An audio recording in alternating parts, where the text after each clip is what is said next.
Hi, I'm Dr. Bertice Berry, and I want to tell you a story.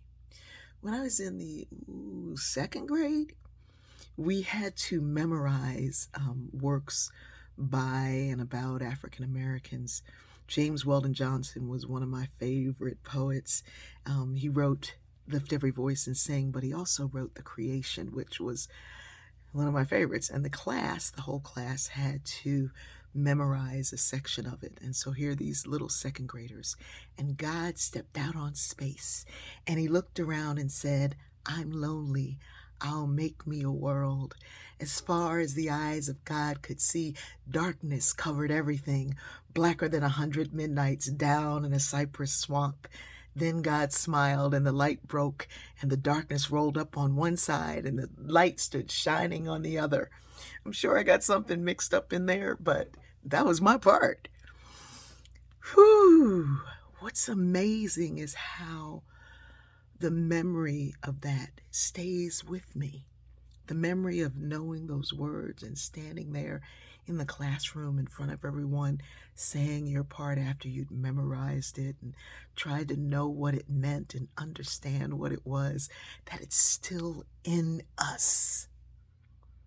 And yet here we are, fighting for the truth, fighting for the right to instill children with these wonderful words and poetry and sound and music, so that as adults we have these things to be proud of.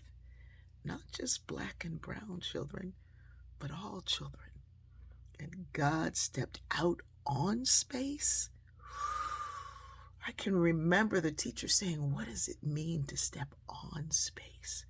Can you step on space? Looking around like, what? What? And God looked around and said, I'm lonely. I'll make me a world. Whew.